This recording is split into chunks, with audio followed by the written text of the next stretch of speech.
to the business. Means back to the trenches. You ain't even got a mention. I got vision. I got vision. I do. Means back to the business. Means back to the trenches. You ain't even got a mention. I got vision.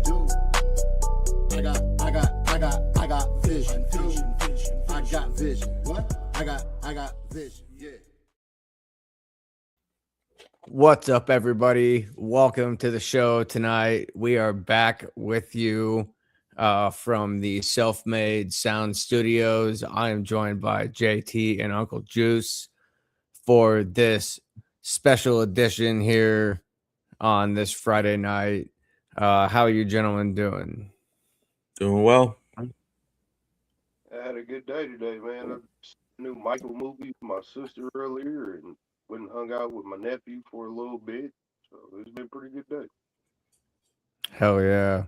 Hey, so I just want to say I apologize to both of you on the air here for about last week, and I apologize to the audience for whatever I was going through. I was kind of not in a really good space, but we're back this week, and actually this past week was 100% turnaround from the week before, and I just want to make it known that it's okay to have some bad weeks, but we're here to move on, and we're here to kind of get into the topics tonight. And I appreciate you two for kind of sticking with me and just helping me power through it. So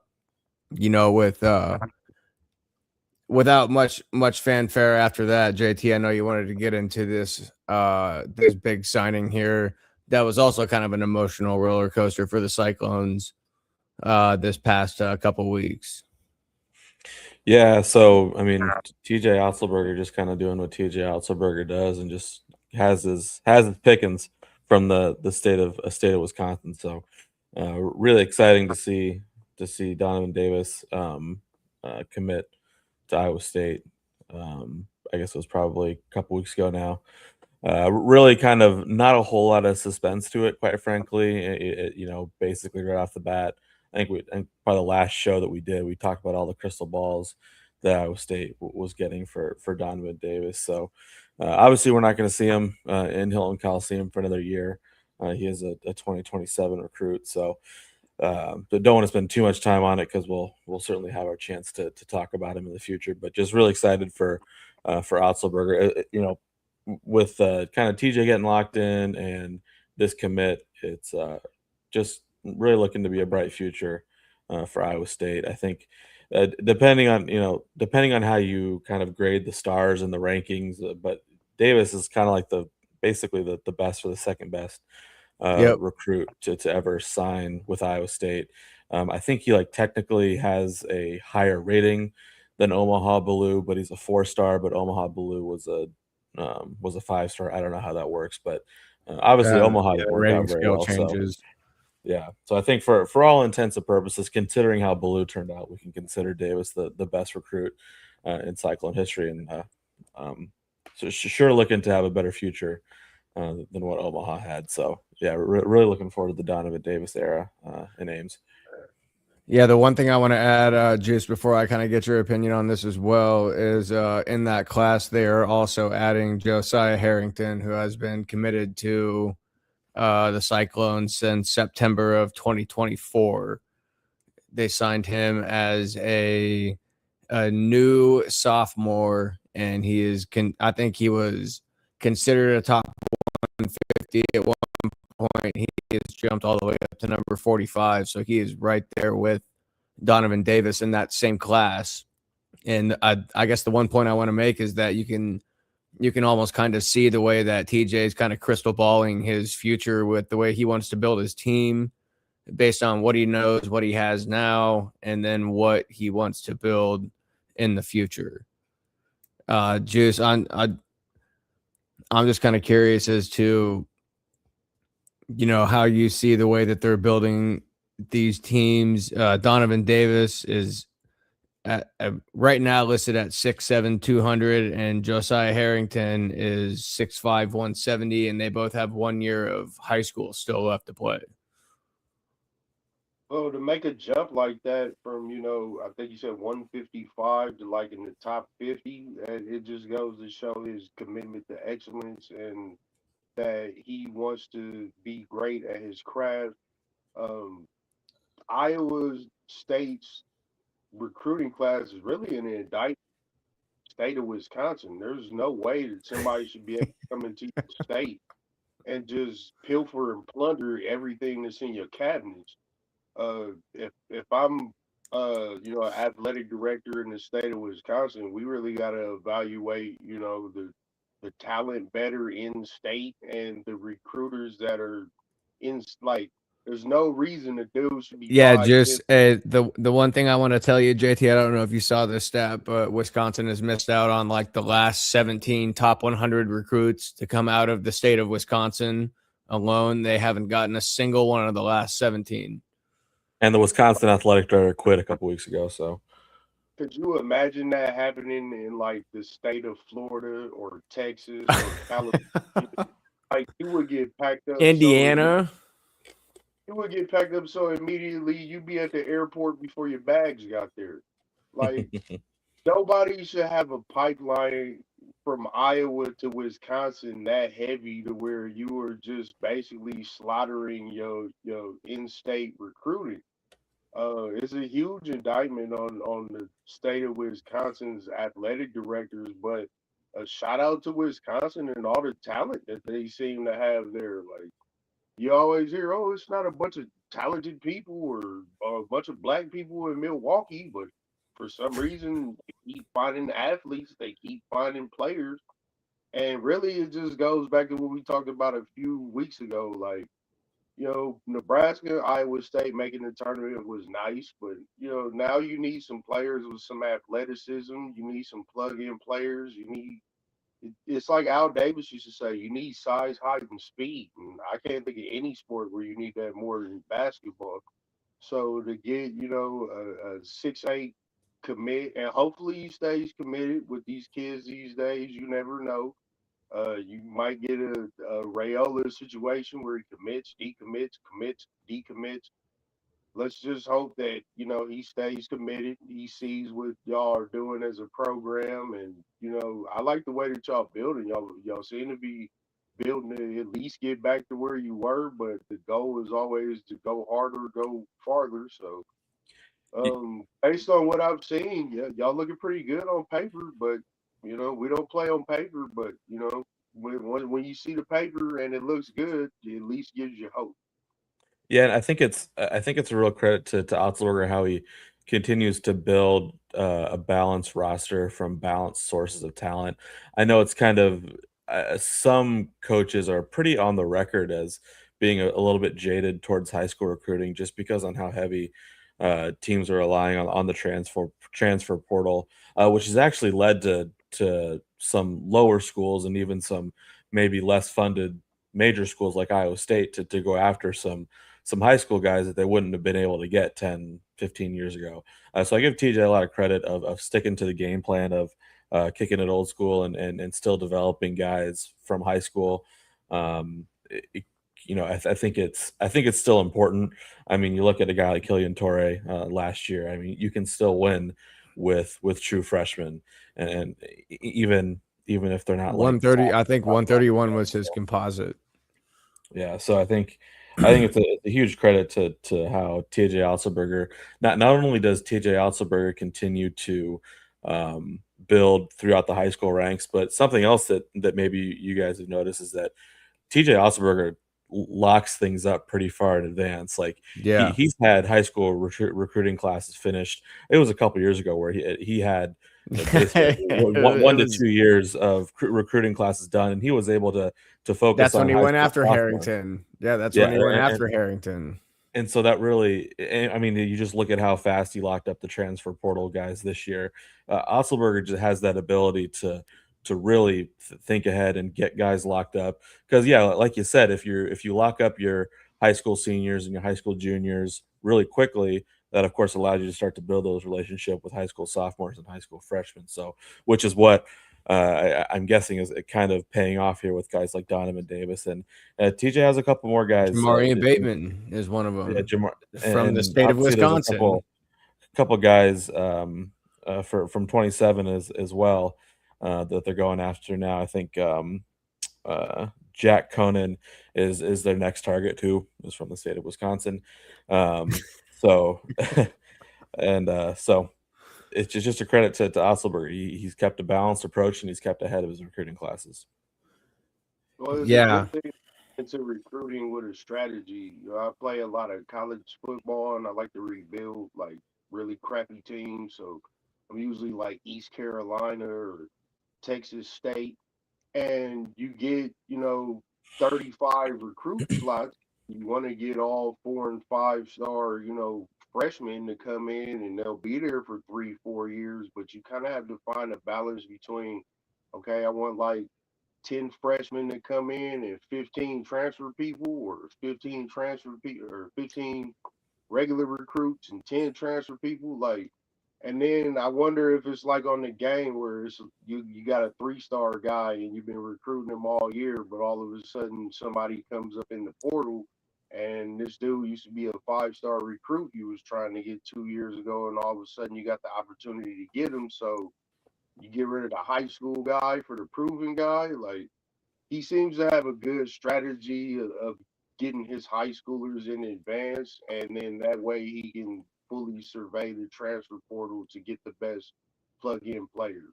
And I think that's what college football, college sports, college basketball is becoming. It's like you get your initial recruiting class, and that's like the draft, and then you get your college come ins, and that's like the transfer portal.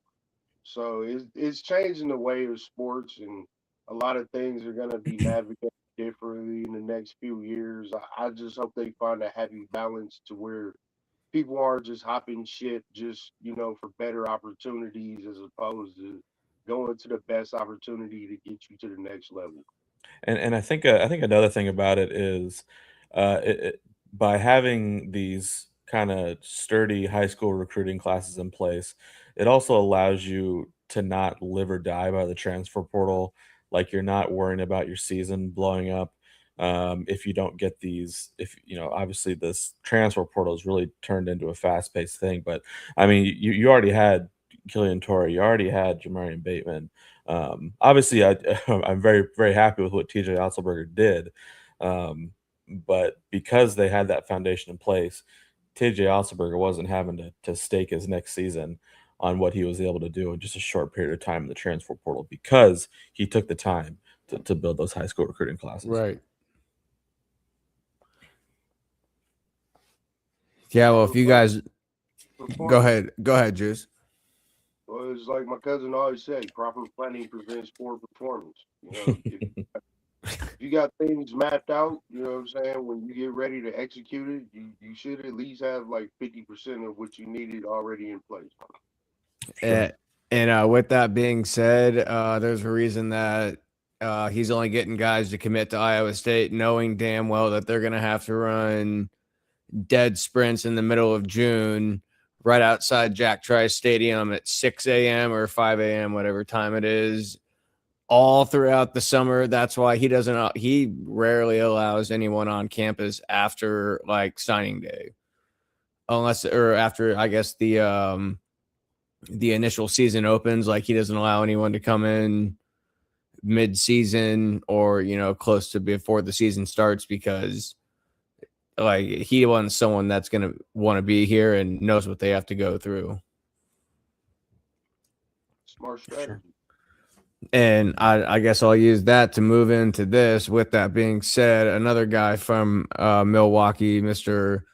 Milan Momcilovic here, has a big decision coming up with whether or not he's going to decide to stay in the draft or whether he's going to come back to college to play for a college team.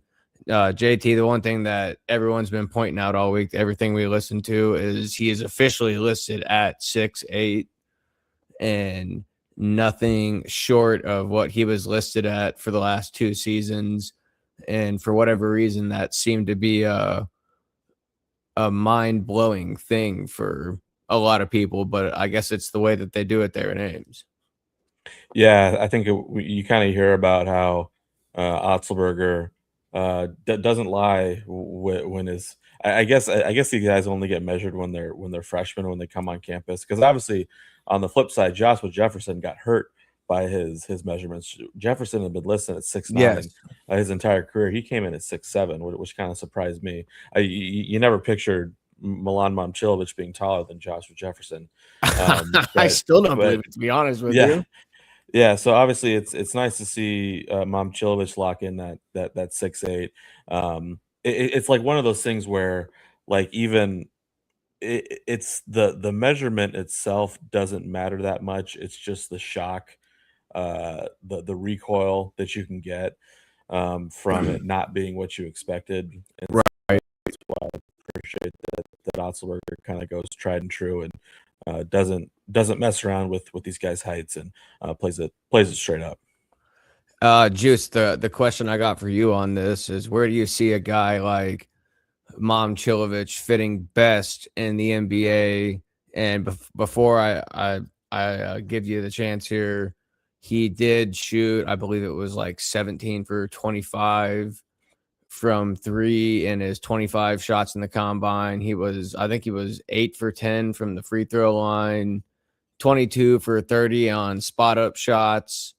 And if you hadn't seen it, a whole entire college basketball season mixtape, basically, of hitting the craziest, like almost.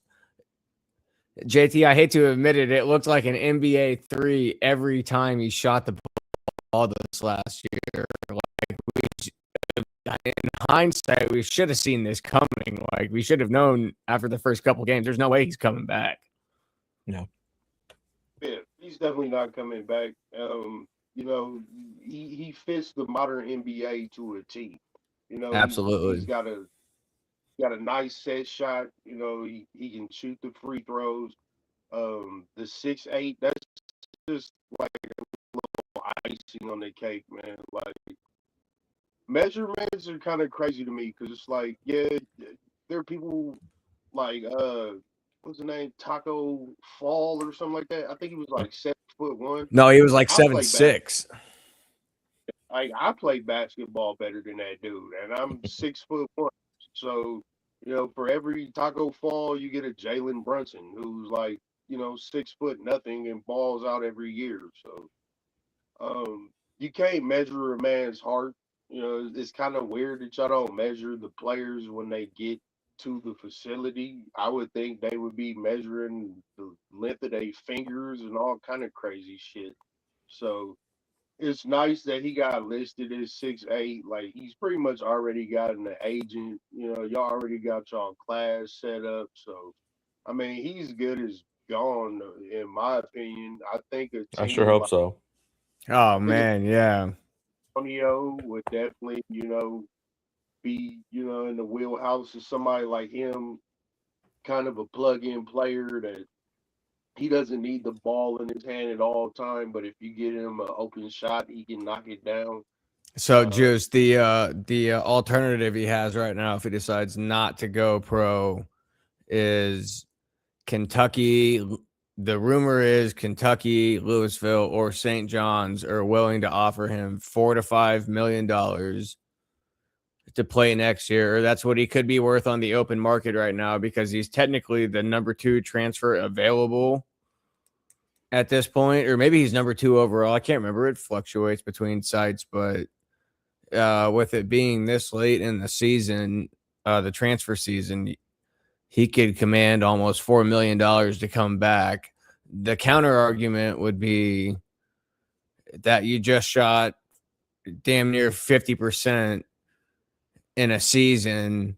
Is how are you going to come back and shoot any better knowing that everyone's going to be able to close out on you, or they're going to be at least to where he is right now? I mean, $4 million is $4 million, but based on your shooting in the season you just had, I don't think your NBA stock will be any hotter or any better by coming back for another season. Plus, you'll be a year older in an NBA that is they thrive on being a very young league. So now with the NIL, we get to basketball, NIL, Euro League, G League. There's a lot of different options for this young man. He could go to G League, get like I think it's based No, he on will not. He's pretty much, his stance is he wants either a first round guarantee or a second round guaranteed contract that's going to put him on a roster. He doesn't want a two-way. If what they offer him is a two-way, then he's going to come back. But if it's anything if it's anything more than a two-way and he's guaranteed a roster spot, like a guaranteed contract, then he's going to go pro. I I think that guess was the first move because a two-way contract basically ain't worth the paper that is printed on. If you get exactly. second round and you really ball out, have to give you a legitimate NBA contract the next season. So But what NBA team do you think he would be best suited for right now to plug and play in?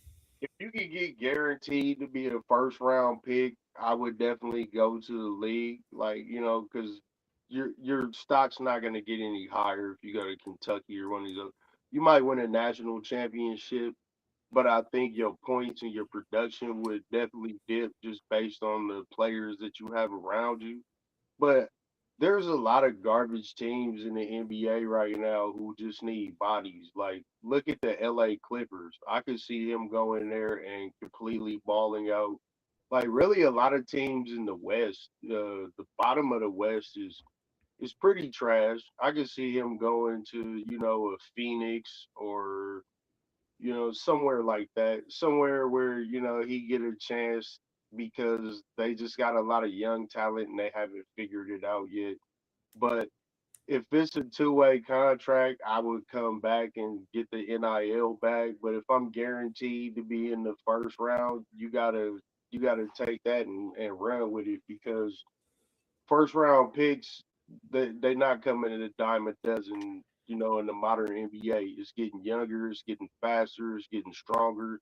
You got Wimby out here. So everybody's looking for bigger, faster, more talented, more athletic. So you got to get in where you fit in while the getting's good. Otherwise, that bag might not be there or it might be a lot smaller. Well, I was talking more championship teams. I think if he has to go to a bad team in the second round, it has to be guaranteed. But I'm thinking more of like the Wolves or the Spurs. Yeah, you're hearing a lot about San Antonio. I've been with seeing a lot Momcilovic. about San Antonio lately on him coming They out of got the a woodwork. he could fit in there good with Wimby. I could see him as a good, small Oh, forward. he would be perfect. He would literally, if the Spurs tell him we will take you I could very well see that happening. But then again, like it's the Spurs. Like if they tell you we're gonna pick you at that spot, all right, man. See you later, college. I'll come back, put on a Letterman jacket, and wave at y'all at halftime or something. I gotta go get this NBA bag with Wimby because the Spurs are coming. And I kind of guess the last thing I want to say on that is I think he knows how important he is to Iowa State. JT, he's always been, kind of like an outspoken character here, especially the last couple of years. We've kind of got to see like the real kind of like characteristic, excuse me.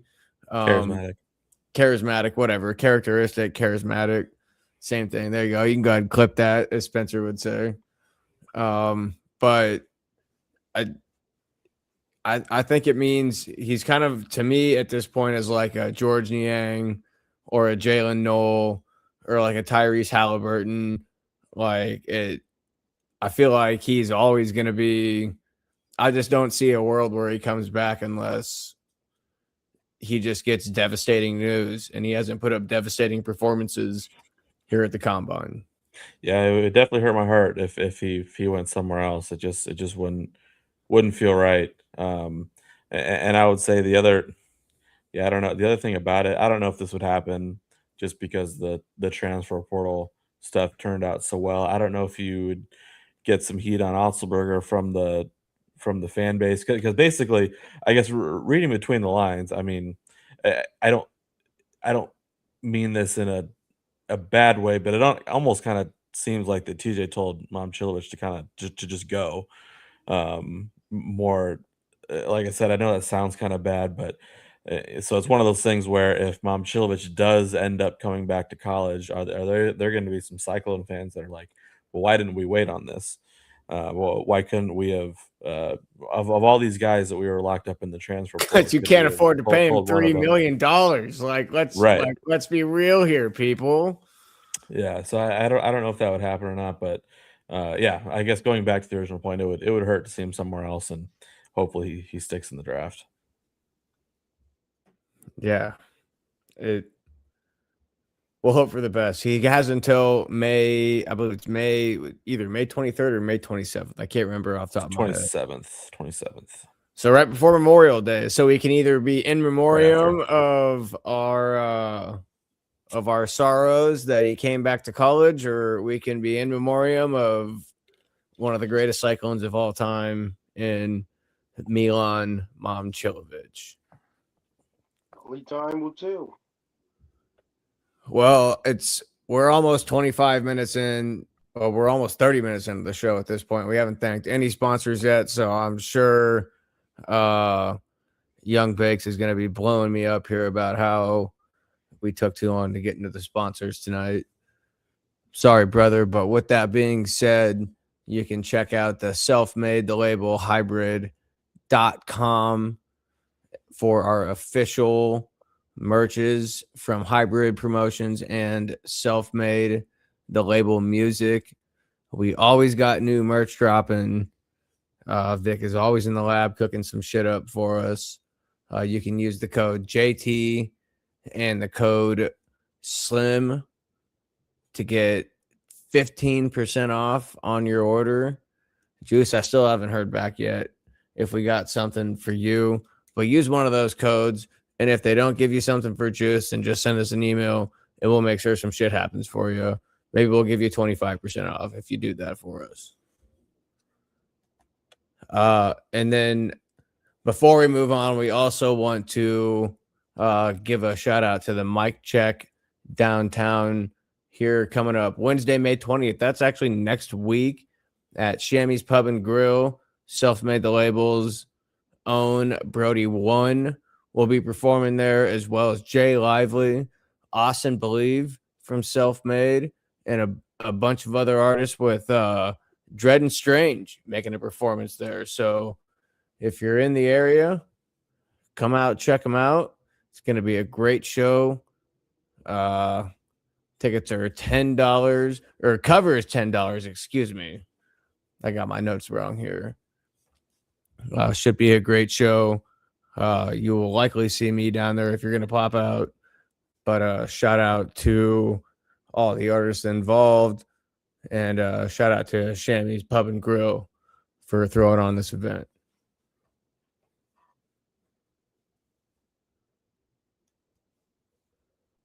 All right. So with all that being said, I kind of want to get into these two coaching stories that have kind of emerged. I really don't want to spend a lot of time on this. Like, I'd prefer to spend hopefully less than 5 or 10 minutes on this, but just kind of all the coach talk going on around or surrounding, I guess, the state of Iowa here recently. JT, I'm gonna kind of let you take the lead on this first one here, and then we'll all kind of discuss the Campbell situation after that. Oh, we're starting with the Fran McCaffrey one. Okay, Yeah. so I guess Keith Murphy and Andy Fales on their Iowa Everywhere show, Murph and Andy, formerly on KXNO. I think this is something we had heard rumors about before, but it was finally officially put out there on just the beef that Fran McCaffrey had with Keith Murphy. And like Well, I not said, only Keith Murphy, but pretty Gary much, Dolphin. yeah, any sort of Iowa broadcaster.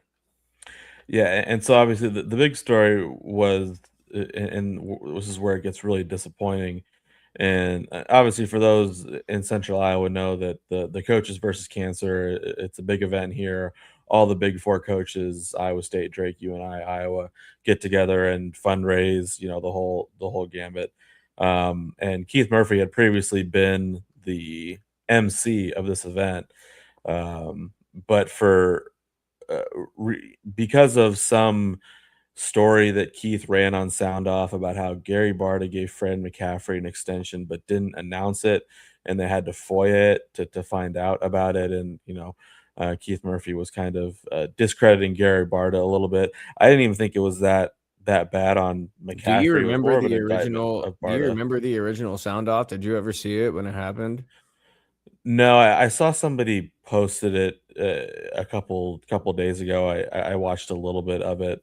I didn't find it to be all that scathing. I didn't either. But I guess really getting down to the nuts and bolts that, um, and again, where this gets really disappointing, I guess Keith Murphy was doing whatever he does as the MC at the Coaches versus Cancer event. Fran McCaffrey's wife, I believe her name is Margaret, Yes. was kind of heckling him during a cancer charity event and gave him the cold shoulder. I guess Keith Murphy had tried to sort it out with the McCaffrey family, tried to talk to him, cold shoulder, cold shoulder, cold shoulder. And to the extent where I guess Fran McCaffrey or his wife, whoever was behind all this, actually asked the organizers of this event, this charity event, to not allow Keith Murphy back as the MC of the event. And this was because this just happened last week, and of course, since this was the first time that Fran McCaffrey was no longer there, Keith Murphy was allowed back, and so it was nice for Keith to get involved in that. So, and then you saw a little bit on the Gary Dolphin stuff about how basically Fran McCaffrey had banned Gary Dolphin and Bobby Hansen, who are the Hawkeye radio announcers, basically from traveling with the team. They weren't allowed to be on the team plane. They kind of had to follow behind, make their own travel arrangements. They couldn't eat with the team. They had to wait for the team to get finished, and then they would go in. So it just really, it's not a good look for Fran McCaffrey. It's really disappointing. It'll be interesting to see if anybody from the McCaffrey family speaks out on this. Obviously, the relationship has been very strained. It kind of all started with Connor McCaffrey. Connor McCaffrey had said some things about Iowa fans, and it complicates the fact that obviously that Connor McCaffrey's, they might even be engaged now. Fiance, I believe I heard something saying that they are. yeah, is of course Caitlin Clark, and that of course creates a strained relationship with the best athlete in the history of the University of Iowa, and people are kind of realizing that Caitlin really hasn't come out and supported the University of Iowa recently, and wondering if she's kind of taken more of a McCaffrey stance because they're basically family. So yeah, I think the big thing for me, and maybe to throw out the conversation to you guys, it's just really, really disappointing to see Fran McCaffrey use a cancer charity event as his avenue for all this, heckling the MC at a cancer charity event. It's just really disappointing. Yeah, I think first of all, I don't personally know Keith Murphy, but I've pretty much grown up with him, watching him on TV, listening to his radio shows, now watching his basically tri-weekly podcast with Andy Fales. Like, you almost feel like you know the guy, and you just can't imagine, like, he's just so honest and so upfront about everything that he says, and he never says anything. I've never seen him say like a mean thing intentionally in all the years he's been on TV. And now that he's kind of been let go on the Iowa Everywhere network, you even get to see a more authentic side of him rather than just the professional side. So to imagine that someone like him can get this belittled, or have this much humbleness to step away and not make the story about him, like he said a million times, and it's now coming out, like it makes everything that happened a year ago feel a lot better. You know, as bad as some people felt when they got rid of Fran, which I don't know how big that crowd is, but just the fact that he's gone now, and it the lights, they found the light at the end of the tunnel, basically. This shit is hilarious to me, man. I want y'all to take this with all due respect. It's so nice to see that white people can be this fucking petty. Like, it's fucking ridiculous, bro. You heckling somebody at a cancer event, you giving people the cold shoulders. Like, am I listening to a bunch of grown adults over like the age of 60, or is this like an episode of the fucking Little Rascals? Like, seriously, bro. Like, you can't eat with the team, so you had to wait for everybody to eat sausage and waffles and shit for you to eat sausage and waffles. Like, Yeah, no, that was the whole deal. I don't know if this They is couldn't Tom. even be in the restaurant with them. I don't know if this is Tom Petty, Fran Petty, Michael Petty, but this is petty as fuck. Like, it's Yeah. so nice to see that other races can be stupid petty for super shit. Like, it's a cancer event, bro. Like, why are you giving people the cold shoulder? Why are you heckling people when there's people there who are dying from stage 3 and 4 cancer and shit? Like, we can't even stay on topic for like what it is, bro. And it's like, as an African American, I see like events and shit like this go south all the time, and it's always because of the same thing. It's ego. There's too much ego involved in this. It's not about you. It's Yep. not about the lady. It's not about the team. It's about playing basketball to give money to people who have cancer. Because the people who have cancer don't give a damn about any of this. And you completely lost focus for what it was. I hate when I see situations where you're trying to do something positive and other people's pettiness get out the way. Like, at some point, there should have just been like the oldest person in the building should have just came in and be like, "Hey, y'all know this is for charity, right? You know, it's children watching. We're role models. Like, we're in these positions because we're supposed to have a certain level of maturity and decorum. Like, it seems like a very petty situation, man. Everybody just needs to put their big girl pants and panties on and just act like adults." And the other thing about it was it's not like even the obviously the Iowa basketball team like wasn't even that good.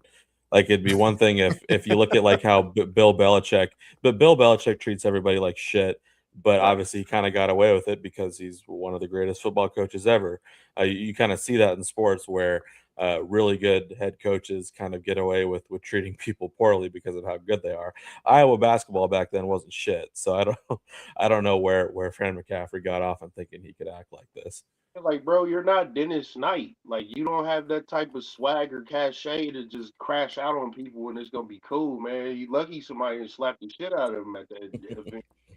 Because Hey, I'd have been, we did get some legendary videos out of some Fran, that stare down that Fran had Yeah. with that referee in the Big Referee, 12 yeah. tournament before they ended up coming back and winning that game of all things. yeah, and that's why they don't let me be a referee because I'd have yoked his old ass up. Could have been straight fucking goozle. Man, you better Hey, get your that face, dude, bro. that was, I still can't believe that happened.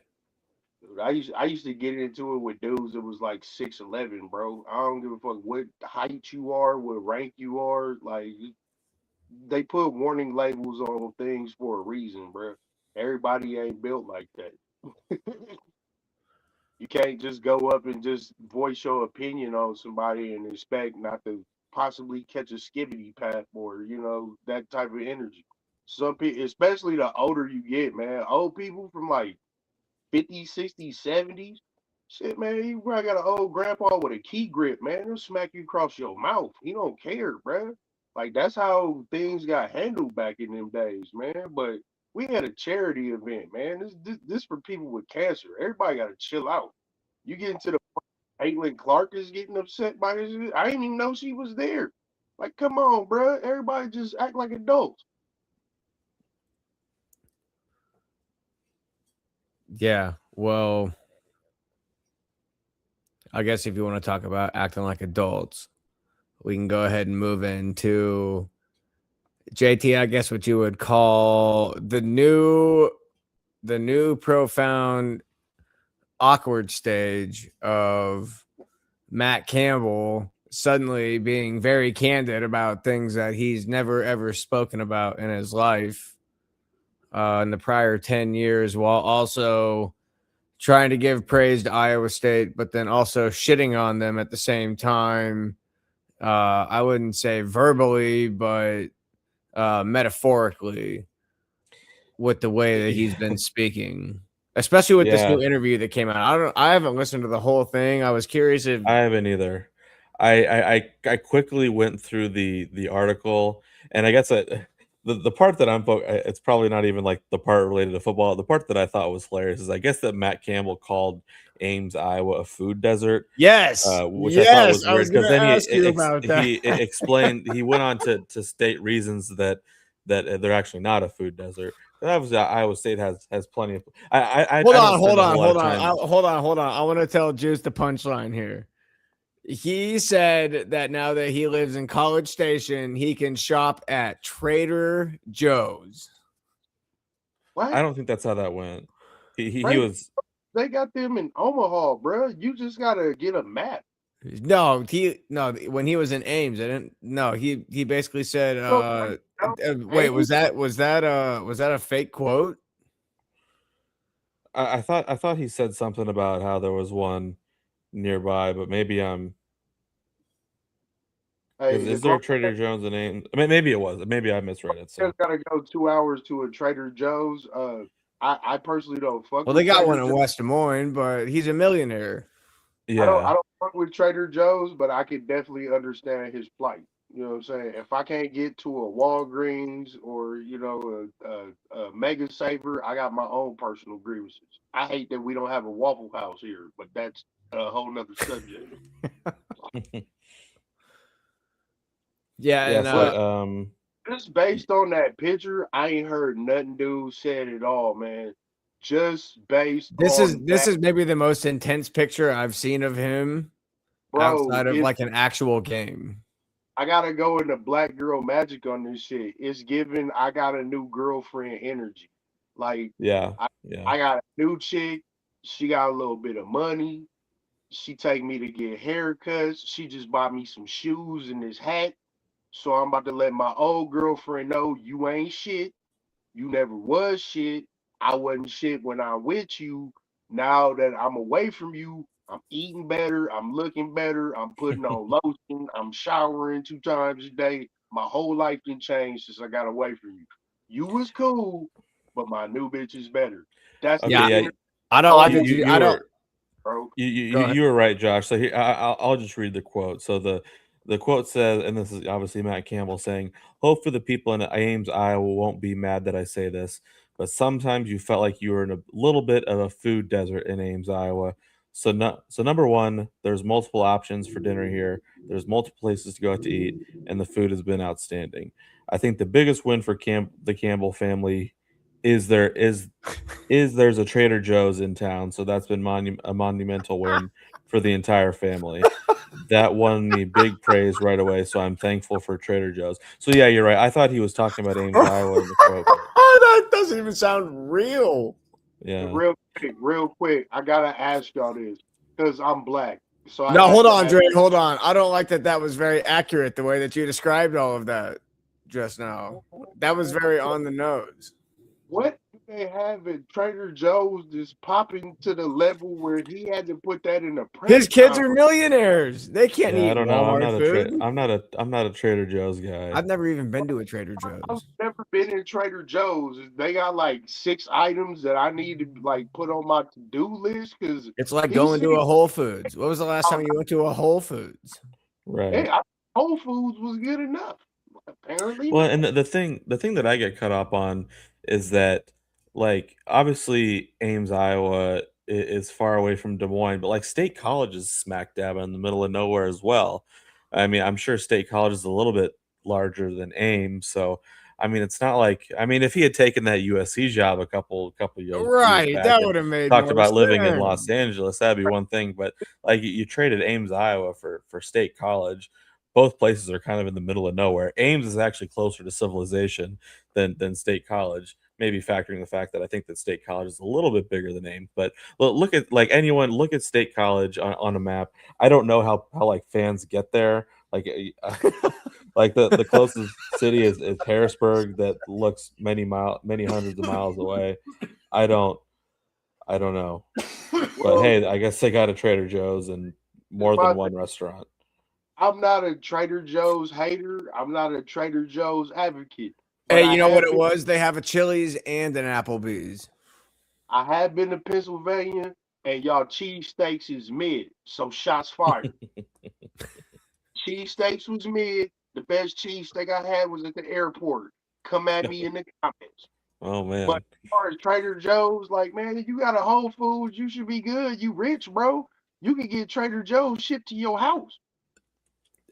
That's a really Even if good point. shit with dry ice, bro. That, man, that's man, we being real petty with the shit we arguing about. Like, and he look in that picture. Can you show that picture one more time? He looked Yeah, hold on, like give me a second. arguing with somebody at Trader Joe's about the price of the shit at the cash register. If you look at that picture, he look like he arguing the price at the cash register, and they like, dude, the price is the price. He's like, I'm gonna take my ass back to Iowa where I had to deal with this kind of shit. I cannot find it. I deleted it out of there. Come on, man. That shit is comedy to me, man. He can't get his cheese nuggets and he got grievances about it. You got a new girlfriend, she's hot, she buys you things. We get it. We're the old girlfriend. We're just gonna move on with our lives. Yeah. So guess we'll see how that goes. Yeah, that's probably all the time that we need to give that story. Yeah, I don't really want to put too much time into it. Where do you guys want to hit the playoffs here real quick? I know the Spurs are about to close out the Timberwolves here. Do you want to hit schedules? Man, what a difference a game makes. I remember it was 2-2 and everybody was thinking the Spurs was cooked. Maybe he had a concussion and they were playing him hard. So this is the crazy thing about basically being 8 feet tall. Your body is built different than other people. I watched this dude smack his head on the floor like he was Macho Man Randy Savage at 92. Dude just continues to fall. You look at him and you think he's going to play like a baby deer. And he looks like he's about to play like a baby deer. And then he just like crosses you up, does a nice little about 5 foot step back fadeaway. And it's like, how in the fuck do you even guard that? Or the way the guys are approaching him in the paint with the moon. They've reinvented the moonshot with him. He's the type of dude that comes to the basketball park at a certain time during the day. Like, that's how good he is. He's like, Wemby gonna be here at 3:00. And then like all the dudes in the hood that think they dope, they out there like putting up points and shit. And then somebody's like, it's 2:50. And all of a sudden, like half the people on the basketball court leave and nobody knows why. And then this gigantic man comes out here and is like, yeah, Wemby coming to play at 3:00. Like this dude is so good. I cannot wait to see him versus Oklahoma City. I mean, it's been a hard playoffs for me. All my teams are out except for Oklahoma City. Like when Oklahoma City had to play the Lakers, I knew what it was. I was just wishing the Lakers could get a game or two. But I feel like Luka he seen it was about to be playoff time. He knew that Reeves wasn't doing his thing and LeBron's getting older. And he's like, well, I'll just pull this hamstring real quick and go back home and drink some beers and get ready for next season. Yeah, we'll circle back to that whole LeBron situation here in a minute. JT, I don't know how much you've looked up into this and obviously we were just talking here a little bit ago that the Cavs and the Pistons have went to a game 7. The winner will face the Knicks. Obviously, Juicy said OKC is sitting there after the Lakers sweep. I want to put a pin in all LeBron talk here for a moment. But with the Spurs being up by 19 right now, up 3-2, it's inevitable. It's going to be the Spurs and OKC. Juice, who do you see? Who do you see prevailing in that series if everyone can stay healthy? And it's a fairly refereed series. The NBA has a problem with some past series going awry, and there's a lot of conspiracy theories rolling around there right now with some quantifiable evidence that the Thunder might be getting some favorable calls here. And I get that, like, but that's championship pedigree. You could say that about the Chiefs. You could say that about, the Cowboys back in their heyday. You could say that about any good team. Like, it seems like the calls seem to go their way, and sometimes they do, but a lot of times it's just good coaching. Like Oklahoma City from inception to now has always had exceptional coaching. Um, they haven't always had the players, but they do now, and they have the type of capital to where this is kind of Yeah, like it's incredible. for before Steph Curry got his first championship, where there's a team in the way that could possibly stop a dynasty in the making. Because the way Oklahoma City is built, they basically run the draft for like the next 5 years, and they already have most of the top players. Most of their top players that they have there are on rookie contracts. They contracts have already been extended, so they have like this 2 year window of cap space where they could do some things. And you're looking at the Spurs, and we all know who the Spurs are. The Spurs, they suck for 1 year and then they go right back to the playoffs. I've watched them do this since the 90s. Yep. They happen to have one, Since Duncan. yeah, they just happen to have 1 year where they just happen to be at the bottom of the league. Then they got blessed with Duncan and went to championship fruition. It seems like the same thing is happening here with Wemby. And to the people who know about Wemby and Chet, like that's gonna be a rivalry like their entire career.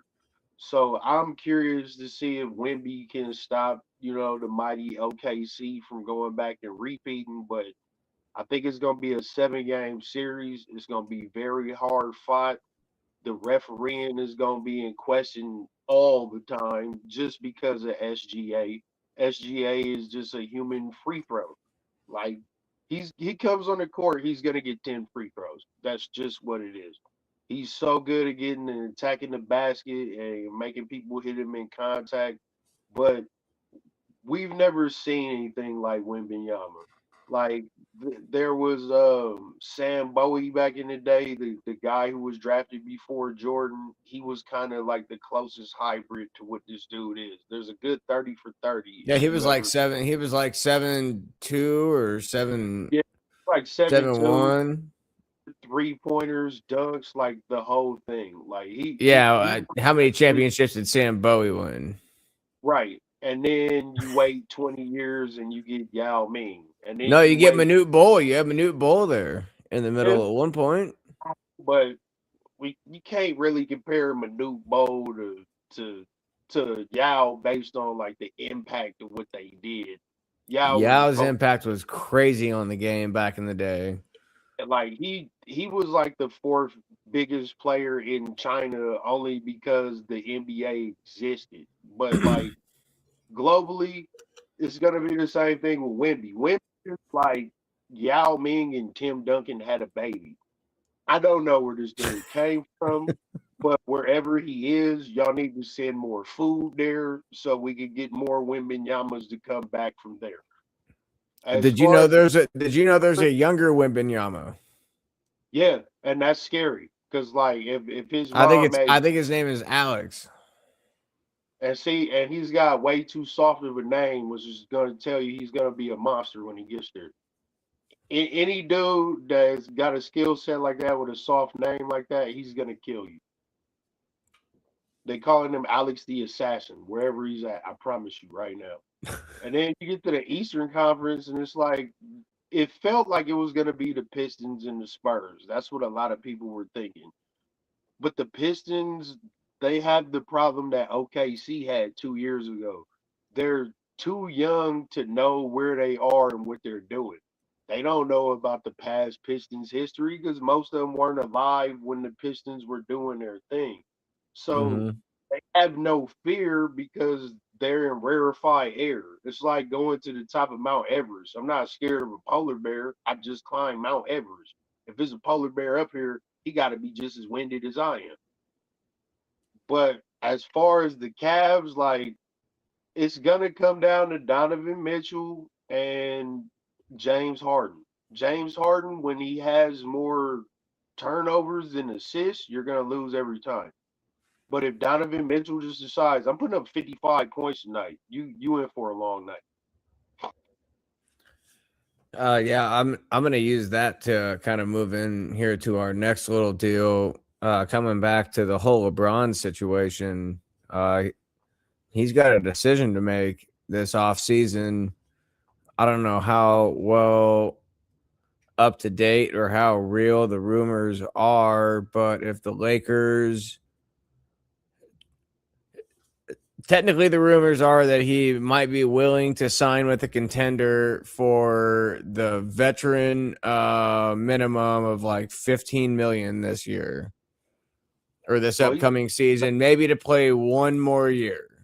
he's been taking max every year of his contract for like 1 to 2 years. Like he's actually a financial genius when it comes to that shit. He's been getting like 50 to 60 million dollars a year. Right, But but if so I didn't believe that he would ever leave the Lakers until I started reading this, and if he's really trying to go out and win one more, how could you be mad at a 42-year-old LeBron James joining, like, let's say the San Antonio Spurs or the Cleveland Cavaliers or, someone like, God for fucking bid, it better not be OKC. I don't think he would ever go to OKC, but someone like the Knicks for one season, and that's like, I think what would happen if that's the case is he would announce this is his final season, and he has one goal and one goal only, and that's to win a championship, and that would put the biggest target, the biggest social media buzz, and the biggest blast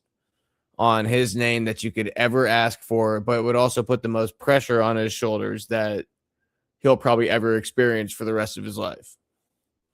Well, I think definitely aside from Tom Brady, LeBron James is probably the most polarizing athlete in the history of sports. Like he was on the cover of Sports Illustrated at 15. He's got chosen one tatted across his back. He wears He got Jordan. suspended in high school because he allegedly took money. Right. He bought his mom a Hummer, like right out. Like this dude is an urban legend, bro. Like we just got to keep it a buck. And he's 42 years old. And if Jordan could leave at 40 and go destroy the Wizards, why shouldn't LeBron be able to leave at 42 and go run for a championship? First of all, wherever he goes, it's gonna be a big deal. It's gonna be like the decision all over again, even if he don't want it to be, because it's LeBron James. And if he wants to take the veteran minimum, I think that's the best move at this point. Like you're the You first made your billion. money. Yeah, you're the first $1 billion athlete. You own your own production company. You're So about to that's own a fucking team, bro. I guarantee you, he is gonna be, if not a half owner, he's gonna have a high majority stake, or Clutch will have a high majority stake in owning like a basketball team. oh yeah, I think he's definitely got some Tom Brady level aspirations as far as front office here. He got to play with his son in LA. He won a championship in LA. He deserves to have a going away tour, and he deserves to go to any team. If he wants to go to OKC, cool. If he wants to go to the Knicks, fine. If he wants to go back to Cleveland, I think that would be the best spot, even if they don't. I would love for That's him to Cleveland yeah. and win the championship with James Harden and all them boys. I would love for him to go to the Spurs and win a championship. Yep. Like, people have to give people their flowers in real time. Like, he's got a patch that says 23, and it's not for his number, it's for the amount of years he's played in the NBA. Like, it's gonna be like Kobe, man. You're not gonna appreciate this dude until he's not doing it anymore after Yep. he's gone. And that's the sad thing. Like, I'm getting real big now on like giving people their flowers in real time, telling people they love them, telling people how much they mean to them.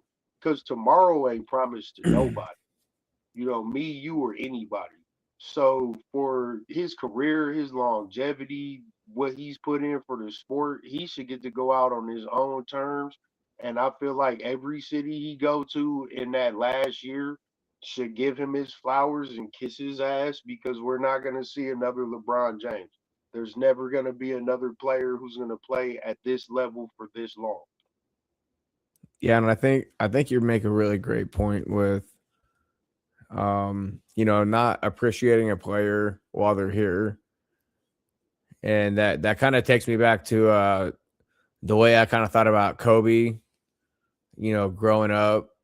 JT, you remember Mr. TJ, I'm not going to say his name on here for foot reasons, but he was a big Kobe fan back when one of our panelists coming up here, Mr. Todorovic, was a huge Celtics fan. And just the way that some of the arguments went down in the lunchroom in the mornings just really made me despise him for no reason after, not really knowing much with the Lakers run. But then kind of in the later years of his career, kind of really coming around to appreciate him. And it's the one thing that's forgotten about Kobe is the last 4 years that he played for the Lakers, they were literally maybe the worst team in the league. And his final season, I think they maybe won like 17 or 20 games or something like that. And the one thing that we all remember about Kobe is that 60-point final game against the Jazz going into the 2016 playoffs, which just seemed to set off like a cataclysmic event of just like maybe some of the greatest basketball we've ever seen for 2 months of our lives. And that's how we see Kobe now, because he's obviously no longer with us. And to your point, we're in the twilight of LeBron James. Granted, we've been saying that for 5 years. We could be saying it for another 5 potentially, but every year it feels like it gets closer and closer to the end. And JT, you and I have been watching him since we were in 3rd grade. Juice, you were in middle school when he came out, and we're whole grown ass adults now. We're like a year and 4 days, bro. LeBron James was my favorite basketball player in 2001. He wasn't even in the league yet. I had a picture of him dunking, doing a tomahawk dunk on my computer at the house. Like, LeBron James is that dude, man. I've been through similar situations, having to share hand-me-down coats, not having money. Like, to come from where he was to where he is, it's a beautiful thing. But sometimes you have to grow into loving the players. Some players you love from the start, sometimes you have to grow into it. I hated Kobe till 2004, 2005. And it was because I was an Orlando Magic fan. I loved Shaquille O'Neal. When Shaq went to the Lakers, that became my squad. I didn't like how they were pushing Kobe ahead of other people when I didn't think he was ready yet. And my biggest grievance was him snitching on Shaq. If I do dirt and you do dirt and we both men, I'm not gonna pull your dirt out there to keep myself clean. But when he got older, I started to see the Mamba mentality. I started to see how much work, how much time, how much effort he put into the game. By the time he had the torn rotator cuff and the torn Achilles, like Yep. he was so goaded in the game, like just to see those moments like etched in stone. Okay, this is Mamba mentality. This that's why there's still like 3, 4 dudes in the league that still got that Mamba mentality, and they still try and come out there and kill everybody. Basketball, once like AAU and stuff started happening, there was no more rivalries. These dudes is friends, man. You might live in Ohio and I live in California, but we play 6 games of basketball a year together. We hoop together. We're friends. We hang out on social media together. Jordan wasn't kicking it with Isaiah Thomas or none of them dudes. He hated them dudes. He That's wanted to be true. cool to, it's a Mm, different mentality. We not about, killing people to win championships. We about getting as much money as we can to maximize our bodies before we gotta go start talking about basketball. JT, what's your thoughts and your best most memorable LeBron moment that you can think of? I was just thinking, and now maybe my memory's making this up, but I feel like there was like before he even got drafted when he was at St. Mary's St. Vincent. I think he was on like the cover of Sports Illustrated or something, or like the Yes. cover of SI Kids, and yeah, it's just crazy. Um, That how was I'm pretty sure that was available at the Scholastic Book Fair or something, wasn't it? Probably. So, yeah, just thinking of how just the longevity that I think we joked last week about how I had a school picture in a LeBron James jersey. I still need to find that picture. I've been going through all these pictures my mom I'm gave me pretty over sure the I'm years, pretty but sure you sold me that jersey and then my mom threw it away because it was too small for me after I got to like yeah. 8th grade. Yeah, so I'll have to see if I can find that. It was a spring picture, so it looked nice. It But did. but yeah, No, it just it it aged well. Yeah, it's just kind of crazy to see how many different versions of yourself have happened since then, and this guy is out here still doing it. Um, and yeah, it seems like a lot of the LeBron hate, kind of similar to Kobe, is coming back around. I think that not to say that he was never getting his flowers. I feel like those LeBron haters aren't out there quite as much anymore. Some of that was kind of a generational thing with the LeBron versus Jordan. But I Yeah. think Well, and everyone's then the kind of come Curry, that to was come to around the same appreciate. time the Curry and the Spurs were going on as well. So Yeah, I think this everyone's come to appreciate what LeBron has done for the league, and kind of scrambling to how are they going to fill his shoes, especially when obviously the NBA is kind of looking at a little bit of a downturn, at least when you look at the ratings and things like that. So it's yeah, it'd be nice to see him get his flowers whenever that is. Like you said, maybe it's 5 years from now, but maybe it's next year. So we'll see. And the yeah, I crazy think thing, go NBA ahead. is in a good spot right now, but as soon as this dude retires, the ratings are gonna dip. It just Yeah. is what Yeah, absolutely. Especially because like I feel like, and again, as you can tell, I'm not really an NBA guy anymore, but I feel like there was a moment there where people thought that Curry was going to kind of take over for LeBron, but like it's almost like just going back to LeBron's longevity, it's like almost like, and I'm sure I know LeBron. Curry's still good. So He's it was like LeBron people's versus people's Kobe. careers people's careers have come and gone in the time that LeBron James has still Yeah. had his career, and to where I don't know, maybe I'm wrong, but it seems like that Steph Curry isn't quite at that upper echelon player anymore. Maybe I'm missing something. Obviously, I don't watch the NBA anymore, but the it seems like worst he's thing not quite up that there anymore.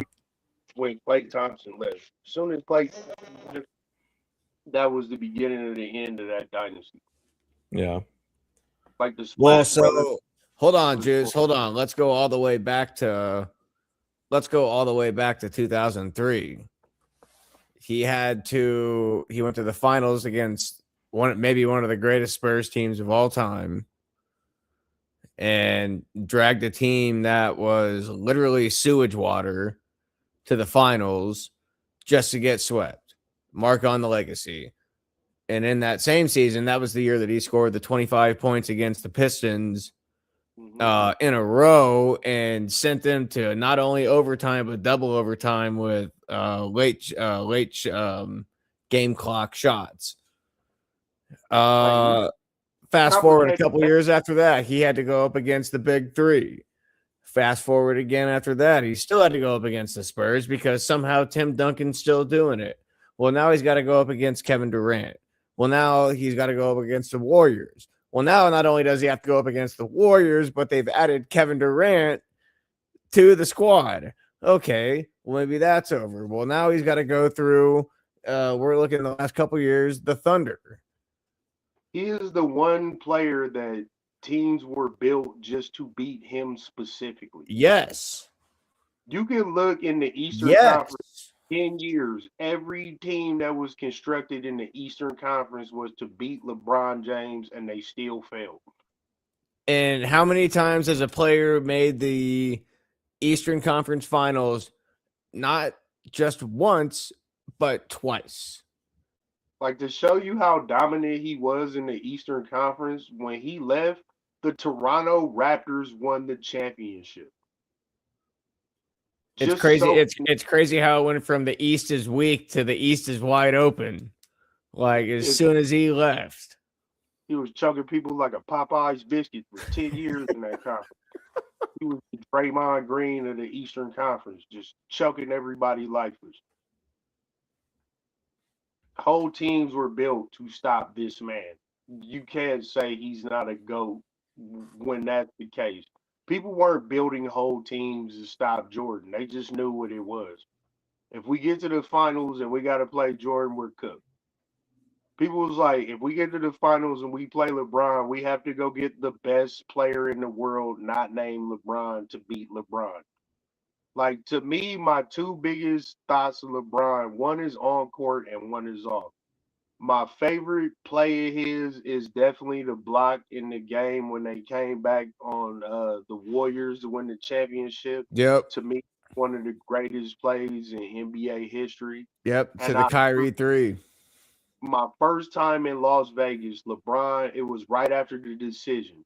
So I had a brand new LeBron James Miami jersey with the 6 on it. It's all black, and it was 110 degrees outside. And I'm walking down the strip in this all black LeBron James jersey, sweating like a hoe in church. And this hot ass Australian chick comes by and she's like, that's a really good jersey, but you need a better player. And I just looked at her, and then my wonderful Leo Virgo self just said, people hate you when you better, baby. Gave her a wink and kept rolling.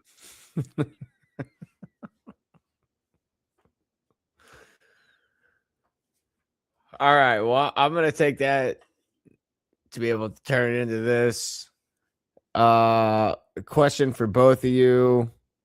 And then I'll answer. And then we got to land this plane and get the hell out of here. We're going to have to push the NFL schedules to next week. The good news I have for you guys, the NFL doesn't kick off for at least another 17,000 years. So we got a couple more weeks to talk about the upcoming schedules. I believe we have 115 days, but that's only because I'm an NFL junkie. So we got at least 10 more shows that we got to fill until we get there. So we could take a deep dive in the schedules in the upcoming weeks, or maybe never. Who knows? Depends on how the conversation goes. Well, but my team fly like 3,000 miles this year, so I definitely gonna have some grievances about the schedule, at least a little bit. My final question for you guys. Do you see LeBron coming back to the Lakers for another year, or do you see him taking maybe not a year, but maybe 2 years somewhere else to maybe not win one, maybe two, but at least one championship. What do you think is the more likely odds here in this scenario? Think my brain says he would go somewhere like San Antonio or maybe back to Cleveland. I think if he goes to Cleveland, it's like a final run type situation. I think if he goes somewhere like the Spurs, you probably gonna see him for like 2, 3 more years because he's got 1% body fat and he's 40 fucking years old. Like he's in better shape than dudes literally half his age doing the same thing. So He just beat my Kevin Durant on the Rockets, right, even my though he heart didn't play, but is the championship, but my brain says his kids is in LA, his businesses are in LA, his house is in LA, and he's been living there for like 4 years. So it tenure. makes Well, he's been out there for 9. I think next year will be 9 seasons. right. And like I can't see him going to the Clippers or the Kings because they're both cheats. So Yes, it would be a stay with the Lakers or I think go to the Spurs or Cleveland. I think one thing that people forget is that his son Bryce is down playing basketball. Well, I think he redshirted this year, but he's playing in Arizona, Arizona. right? So yeah, so I don't know if he'd go down to Phoenix or something like that. But yeah, I guess other than that, putting that idea to the side, I think he stays in LA because yeah, it just seems like his move to LA was so much bigger than basketball. That he just kind of wants to I basically agree with that. set up his empire. I don't think he wants to.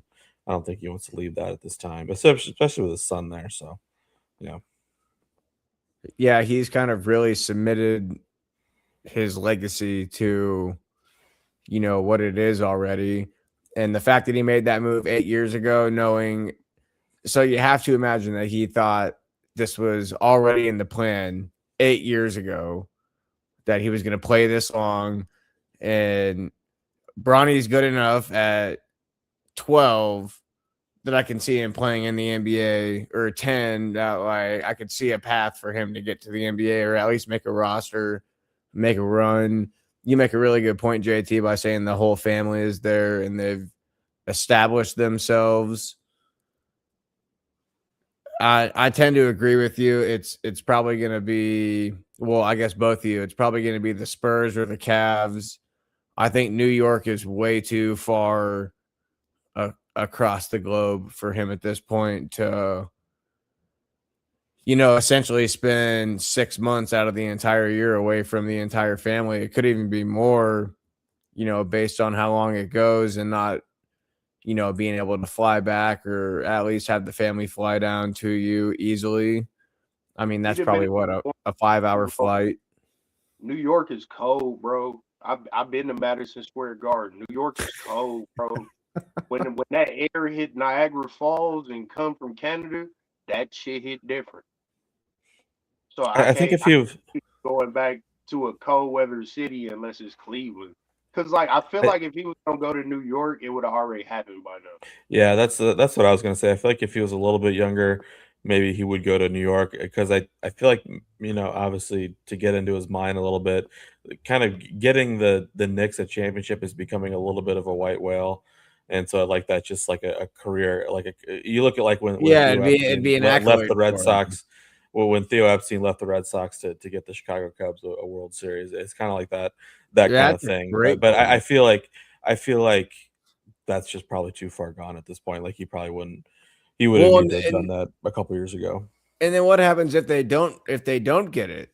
You know, like Yeah, it's a risk. So that's New York though. Yep.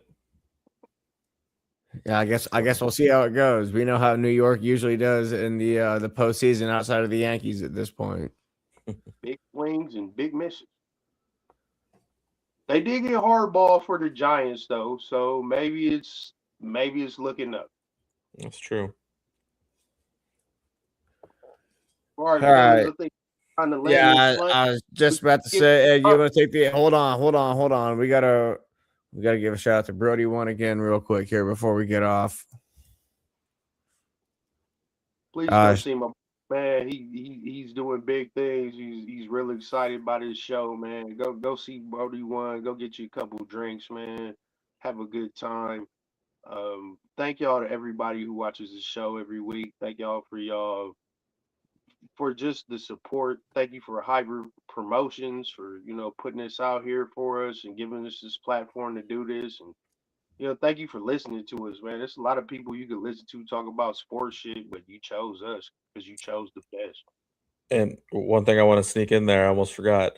A early happy birthday to our boy Slim, turning the big 3-2 on the 18th. Yeah, I don't appreciate it, but I appreciate it. We're trying to see that He gets number. to be Man, he gets to be older than me for a little bit.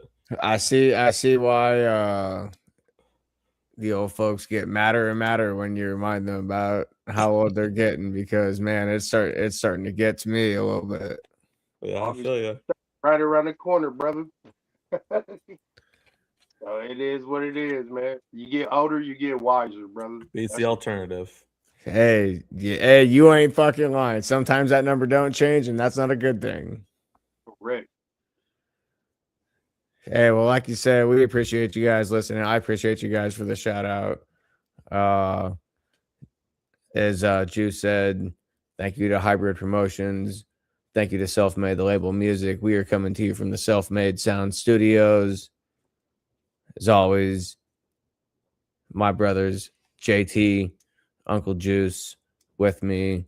We should have a new guest for you next week. Hopefully, if you can make it back across the border from Mexico. Until then, we love you guys. Thanks for tuning in tonight.